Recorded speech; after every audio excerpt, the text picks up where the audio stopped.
नमस्कार प्यारे बच्चों, आप सभी का स्वागत है आपके अपने YouTube channel am smart learning के ऊपर।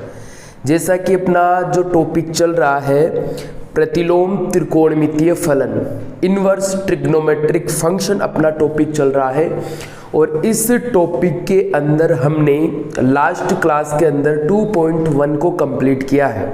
उम्मीद करता हूं कि 2.1 का हर एक क्वेश्चन आपको अच्छी तरीके से समझ में आया होगा।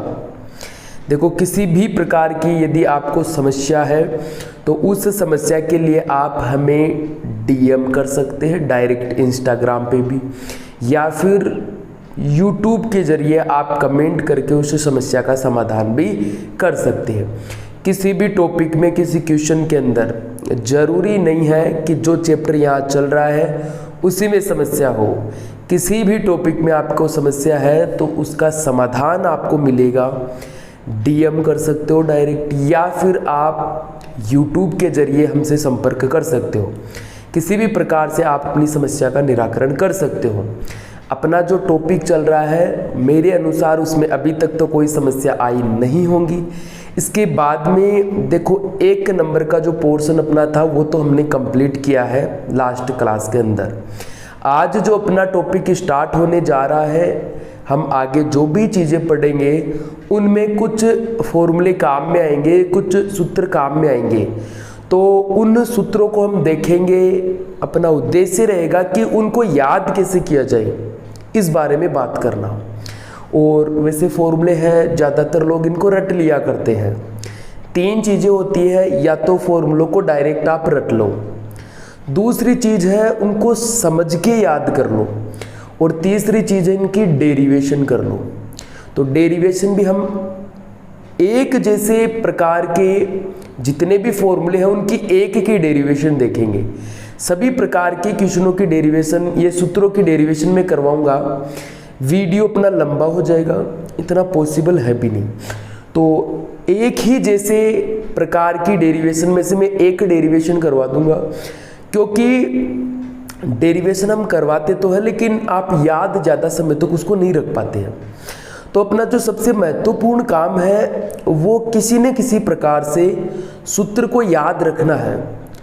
कैसे भी करके, कोई सा भी ट्रिक लगा के, किसी भी प्रकार से आसान बना के समझ के फॉर्मूले को याद रखना अपना उद्देश्य है, रटना भी नहीं है।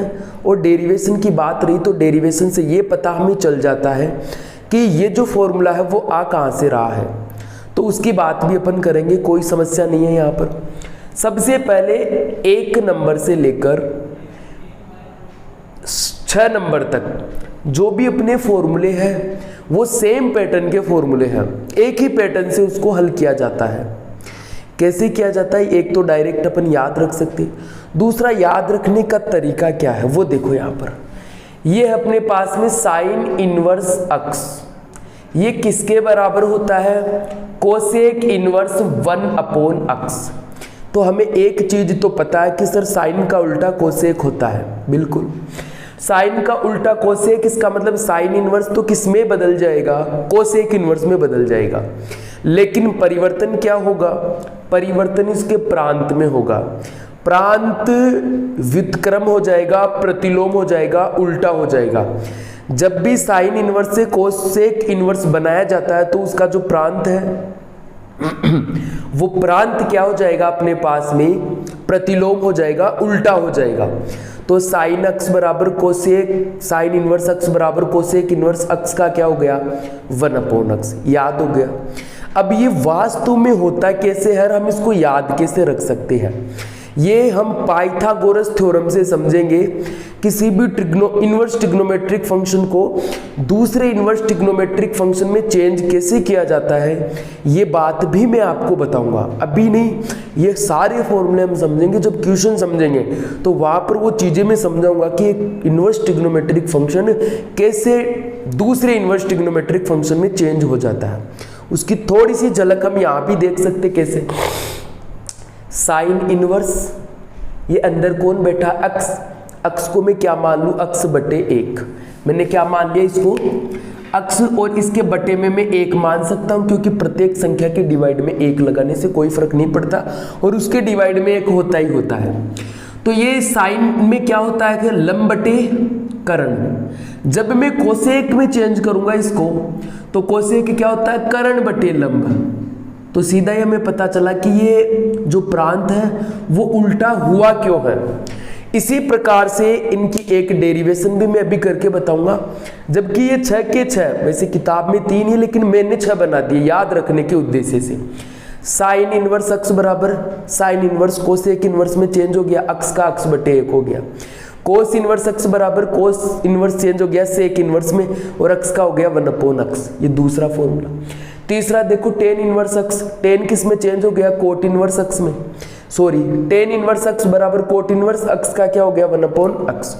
आगे देखो कोट इनवर्स अक्स है, कोट किस में चेंज होगा, टेन इनवर्स में, टेन इनवर्स अक्स का क्या हो गया 1/x।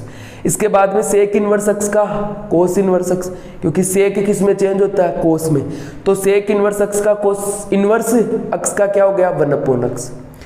तो जो एक दूसरे में बदलते हैं उनके प्रांतों को उल्टा कर दो और उनको बदल दो आपस में। ये 6 चीजें हम इस प्रकार से याद रख सकते हैं। कोसेक इनवर्स अक्स बराबर कोसेक का उल्टा साइन, तो साइन इनवर्स प्रांत का उल्टा 1/x। ऐसे हम याद रख सकते हैं और रियलिटी में होता है ये पाइथागोरस थ्योरम की वजह से ही है। ये जैसे सेक इनवर्स है तो सेक क्या होता है अपने पास में, कर्ण बटे आधार, जब कोस में चेंज होगा तो आधार बटे कर्ण हो जाएगा। तो ये अक्स था वो अक्स बटे 1, या फिर अक्स बटे 1 था तो वो 1/x हो गया। अब इसकी थ्योरम देख लेते हैं कि वास्तव में ये होता किस प्रकार से है। हमने क्या मान लिया, इनमें 6 में से मैं एक बता देता हूं कि साइन इनवर्स अक्स, इसको हमने क्या लिख दिया, साइन चेंज हो जाएगा कोसेक इनवर्स अक्स का क्या हो गया 1/x। यहाँ तक तो बात सही है। तो सर लेफ्ट हैंड साइड लेकर राइट हैंड साइड लेकर आओ, देखिए सही है। तो फिर हम एक काम करते हैं, लेफ्ट हैंड साइड ले लेते हैं। तो लेफ्ट हैंड साइड है साइन इनवर्स अक्स, इस साइन इनवर्स अक्स के बराबर में मुझे ये प्रूव करना है। तो मैं एक बार के लिए साइन इनवर्स अक्स को क्या मान लेता हूं y, फिर मैं वो प्रूव करूंगा आराम से। तो देखो साइन इनवर्स दूसरी साइड जाएगा तो इधर तो बचा अक्स बराबर, ये साइन इनवर्स इधर जाएगा तो साइन बन जाएगा और ये y चल ही रहा अपने पास में, तो अक्स बराबर साइन y हो गया, कोई समस्या नहीं है। अब यहाँ देखो इसका उल्टा क्या हो जाएगा, अक्स का उल्टा तो 1/x, साइन y का उल्टा क्या हो जाएगा 1/sin y, और 1/sin y को क्या लिख सकता हूं कोसेक y। वापस से कोसेक को इधर भेजो, कोसेक इनवर्स बन जाएगा कोसेक इनवर्स, और ये चल रहा है 1/x बराबर में क्या बचा y।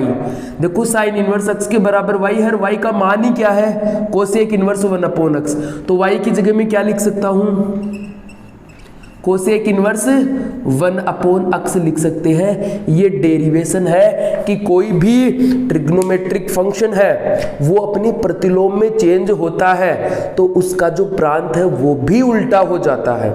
कैसे होता है ये मैंने आपको करके बताया है। ये इसकी डेरिवेशन है कि रियलिटी में ये चीजें होती ऐसे हैं। याद कैसे रखना है, साइन कोसेक में चेंज होता है, या साइन का उल्टा क्या होता है कोसेक, है ना, चेंज नहीं उल्टा।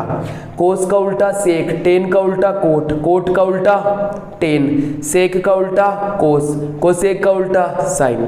तो कोई भी इनवर्स ट्रिग्नोमेट्रिक फंक्शन अपने उल्टे के अंदर चेंज हो जाएगा और चेंज होते टाइम वो अपने प्रांत को भी क्या कर देगा उल्टा। उम्मीद करता हूँ ये 6 चीज़ें समझ में आएगी। काम की चीज़ें हैं, इनको हम और भी डिटेल में पाइथागोरस प्रमेय के रूप में भी समझेंगे, लेकिन वो काम हम करेंगे बाद में जब क्वेश्चनों को हल करेंगे। ये डायरेक्ट चीज़ें थी, आपको याद रखनी है। सूत्र है, आप कैसे भी याद रखो, x y z n can प्रकार कोई सा भी तरीका लगाओ, मैंने तरीका बताया, इस तरीके से याद रखो, हमेशा याद रहेगा। अब ये नीचे अपने पास में 3 फॉर्मूले और आ गए। 3 फॉर्मूले क्या गए सर, साइन इनवर्स अक्स, और साइन किस में चेंज होता है कोस इनवर्स अक्स। साइन और कोस आपस में चेंज होते हैं तो इसका मान बराबर में क्या आएगा π/2। इनके लिए हमें किन चीजों का ध्यान रखना पड़ेगा, वही मेन काम की चीज है, वहीं से क्वेश्चन हल होंगे। साइन इनवर्स अक्स प्लस कोस इनवर्स अक्स बराबर क्या है, π/2। ये कब होता है, जब ये दोनों आपस में चेंज होने वाले हो। साइन किस में चेंज होता है, कोस किस में चेंज होता है, साइन के अंदर। पढ़े थे ना हमने 11वीं क्लास में। तो ये आपस में चेंज होने वाले होने चाहिए। दूसरी बात, इनके एंगल समान होने चाहिए। अगर एंगल अलग अलग है, जैसे sine inverse 30 plus cos inverse 60, अगर आपने ऐसा कर दिया एंगल अलग अलग, तो उसका रिजल्ट अपने पास में π/2 नहीं आएगा।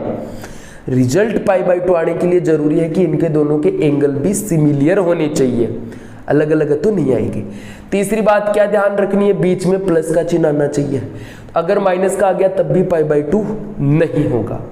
क्लियर है ये बातें। तो हम याद कैसे रखेंगे, साइन इनवर्स और कोस इनवर्स ये एक दूसरे में चेंज होते हैं, दोनों के एंगल सेम, बीच में प्लस का चिन्ह, तो रिजल्ट क्या आएगा, π/2। सर ये काम कहाँ आएगा, ये भी तो बताओ। अब हमने एक चीज पढ़ रखी है कि साइन इनवर्स का और कोस इनवर्स का जो प्रांत है वो -1 से +1 तक होता है, बड़ा ब्रैकेट जाकर देख लो सारणी के अंदर। जो हमने सारणी बनाई है आपकी किताब में भी दे रखी है 2.1 से ठीक पहले, उस सारणी के अंदर हमें पता है कि साइन इनवर्स और कोस इनवर्स का जो प्रांत है वो दोनों का सेम है। क्या है उसका प्रांत, वो हम -1 से +1 बड़ा ब्रैकेट तक हमें शामिल करना है ना सबको। अब हमें पता चला जैसे कि सर अगर मान लो कि साइन इनवर्स ये अक्स का जगह कुछ मान आए और कोस इनवर्स अक्स की जगह कुछ मान आए, अगर दोनों जगह सेम आएगा तो π/2।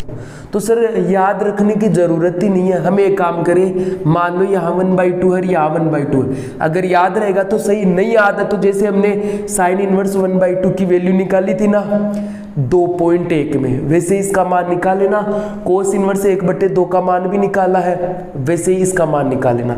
दोनों का मान आराम से आ जाएगा, कोई समस्या अपने पास में नहीं होगी, और दोनों जुड़ेंगे तो π/2 आएगा। 90 डिग्री चाहे करके आप देख लेना, लेकिन जरूरी थोड़ी है हर बार अपनी सुविधा के अनुसार आए। मान लो कि ऐसा आ जाए तो जैसे 1/5 आ गया और यहाँ भी 1/5 आ गया, ये क्वेश्चन आ गया मान लो आपकी कंपटीशन एग्जाम के अंदर 12वीं के बाद में ये क्वेश्चन आ गया। अब कैसे करोगे, सर आपने तो 12वीं में यही सिखाया था हमें कि साइन इनवर्स और अंदर 1/√2 आ जाए, या फिर उसके अंदर √3/2 आ जाए, या फिर उसके अंदर अपने पास में 1/2 आ जाए। तो करना क्या है, उनका मान रख दो और काट दो, सीधा मान आ जाएगा। लेकिन सर आपने जो पढ़ाया था वो तो आया ही नहीं। लेकिन जो फॉर्मूले में समझा रहा हूँ, हर एक का यूज कर करके समझा रहा हूँ कि कैसे चीज़ें कहाँ काम आ सकती है। 12वीं के साथ 12वीं के बाद की चीज़ें हम यहाँ पढ़ रहे हैं। तो अगर एंगल सेम है और ये फॉर्मूला हमने याद कर रखा है, इसका यूज लेना हमें अच्छी तरीके से आता तो कोई समस्या नहीं होगी। Sine inverse same angle plus cos inverse same angle, तो दोनों का मान कितना हो जाएगा, π/2 हो जाएगा। ऐसे ही 3 फॉर्मूले याद रखना है। टेन और कोट आपस में चेंज होते हैं, बीच में प्लस और एंगल समान तो मान π/2, तीनों सेम है। सेक और कोसेक आपस में चेंज होते हैं, दोनों के एंगल सेम और बीच में प्लस मान तो π/2। उम्मीद करता हूं कि ये जो अपने पास में 9 फॉर्मूले हैं ये तो आपको अच्छी तरीके से याद हो गए होंगे, और कब डिफरेंट टाइप के क्वेश्चनों में इनका हम यूज ले सकते हैं वो भी आपको समझ में आ गया होगा। अब अपन चलते हैं नेक्स्ट प्रकार के फॉर्मूले। अब मैंने यहाँ पर आपके लिए एनसीईआरटी के कुछ और एग्जाम्पल लिखे हैं, और मैं चाहूँगा कि पहले का जो सिलेबस था, आज के 3 साल पहले तक का जो सिलेबस था आरबीएससी का सिलेबस, उसमें भी कुछ काम के फॉर्मूले हैं, वो फॉर्मूले भी मैं आपको लिखवाऊंगा, उनके ऊपर आधारित प्रश्नों को भी मैं करवाऊंगा इससे नेक्स्ट वीडियो के अंदर। अभी हम केवल बात कर रहे हैं एनसीईआरटी के ऊपर आधारित। वैसे एनसीईआरटी ने इस नए वाले सिलेबस में इनको भी हटा दिया, क्योंकि काम की चीज़ें हैं तो हम इनको पढ़ेंगे, क्योंकि अपना जो लक्ष्य है वो मात्र 12वीं क्लास तक का ही नहीं है। अपना लक्ष्य है आईआईटी की अच्छी हमें कॉलेज मिले, या जिस भी क्षेत्र में हम मेहनत करें उसमें जल्दी से जल्दी हमें सफलता मिले। तो ज़्यादा से ज़्यादा जो ज्ञान हमें 11वीं 12वीं में मिल सकता है उस ज्ञान को हम लेकर चले, ताकि बेनिफिटिकल रहे अपने लिए आगे के लिए। क्लियर है बातें। तो हमने कुछ आपके लिए ये फॉर्मूले लिखे हैं आरबीएससी के, मैं अगले ही लेक्चर के अंदर डिस्कस करने वाला हूँ। अब ये अपने पास में मैंने सिंपल से 5 फॉर्मूले आपके सामने लिखे हैं, जिनका रिलेशन में बनाने वाला हूँ। ये पहला और दूसरा आपस में संबंधित है। कैसे याद रखेंगे इनको, और इनकी डेरिवेशन भी है अगर हम करना चाहे तो। लेकिन आवश्यक नहीं है। आपकी किताब में भी दे रखी है डेरिवेशन। सबसे पहला काम याद रखना और इनको यूज में लेना आना चाहिए। तो देखो tan inverse x plus tan inverse y ये बराबर होता है tan inverse x plus y बटे 1 माइनस एक्स वाई। इसको भी देखो सर, देखो लेफ्ट हैंड साइड तो आपने सेम लिख रखी है, लेकिन राइट हैंड साइड क्यों चेंज हो गई? तो उसके लिए ध्यान से यहाँ पर सुनो कि देखना क्या है। जब भी अपने पास में tan inverse x plus tan inverse y यानी टेन इनवर्स 1/2 आ सकता है, 1/3 किसी भी प्रकार का मान यहाँ आ सकता है। तो tan inverse x plus tan inverse y का मान ज्ञात करना है, तो हमें सूत्र याद है tan inverse x plus y बटे 1 माइनस एक्स वाई। ये सूत्र तभी काम करेगा जब इस x और इस y का गुणा करने पर जो भी मान हमें मिले वो 1 से छोटा मिलना चाहिए। तो पहले की कंडीशन क्या है? इस पहले वाले क्वेश्चन की ये जो फॉर्मूला है इसकी कंडीशन ये है कि x और y का जो गुणा है वो 1 से क्या आना चाहिए? छोटा आना चाहिए। तब तो tan inverse x plus tan inverse y बराबर tan inverse x plus y बटे 1 माइनस एक्स वाई हम लिखेंगे। याद कैसे रखे? आपने 11वीं क्लास के अंदर tan inverse x plus y या फिर a प्लस बी का सूत्र याद किया है क्या? किया है बिल्कुल आपने। टेन इनवर्स टेन के अंदर टेन ए प्लस बी का या x प्लस वाई का, तो टेन ए प्लस बी का फॉर्मूला कैसे याद किया आपने? टेन ए प्लस बी बराबर टेन ए प्लस टेन बी बटे 1 माइनस टेन ए गुणा टेन बी, ऐसे याद किया है। तो इसको भी ऐसे याद रखना है। जैसे ये टेन ये ए प्लस बी, ऐसे मान लो ना ए प्लस बी बराबर टेन इनवर्स, ये देखो जैसे टेन ए माना आपने टेन ए प्लस टेन बी बटे 1 माइनस टेन ए टेन बी। और अगर हम इसकी डेरिवेशन भी करना चाहे तो वो डेरिवेशन भी इसी प्रकार से होगी। हम x को क्या मान ले? हम x को टेन थीटा मान लेते हैं, y को टेन फाई मान लेते हैं। तो अगर देखो राइट हैंड साइड में x की जगह टेन थीटा और y की जगह टेन फाई रखूँ तो अंदर किसका सूत्र बन जाएगा अपने पास में? टेन थीटा प्लस फाई का। तो टेन से टेन इनवर्स कैंसिल, अंदर क्या बचा? Theta plus phi. और थीटा हमने किसको माना था? x को हमने क्या माना था? Tan theta. तो थीटा बराबर टेन इनवर्स x आ गया। ये देखो थीटा की जगह tan inverse x plus phi किसको माना था हमने? y की जगह टेन फाई माना था। तो फाई बराबर क्या गया? टेन इधर टेन इनवर्स y, तो फाई की जगह ये रख दिया। तो tan inverse x plus y बराबर ये आराम से हो गया। इसकी डेरिवेशन आपकी किताब में आसानी से दे रखी है, मैंने मुंह से बोलकर आराम से बता दी, समझ में आ भी गई होगी। सूत्र याद रखना है मेन इंपॉर्टेंट। अब मान लो कि यहाँ माइनस आ जाए तो कोई दिक्कत नहीं है, यहाँ माइनस लगा देना और यहाँ क्या लगा देना? प्लस। यही काम करना तो मैंने 11वीं में भी सीखा है कि टेन ए प्लस बी आए तो टेन ए प्लस टेन बी बटे 1 माइनस टेन ए टेन बी। अगर माइनस आ जाए तो पहले माइनस का चिन्ह कहाँ मिले? टेन ए माइनस टेन बी बटे 1, अब यहाँ प्लस ले लो टेन ए टेन बी, ऐसे ही करते थे। वैसे इसको याद रखना। अब मान लो जरूरी थोड़ी x और y का गुणा हमेशा ही 1 से छोटा है। मान लो कि x और y का जो गुणा है वो 1 से बड़ा जाए, तब क्या करें? मतलब x का भी मान 0 से बड़ा जाए और y का भी मान 0 से बड़ा, उन दोनों को गुणा करेंगे, 1 से बड़ा मान आ गया। तब हम एक काम करेंगे, फॉर्मूला तो यही रहेगा, इसमें पाई को हम ऐड कर देंगे। क्या करेंगे?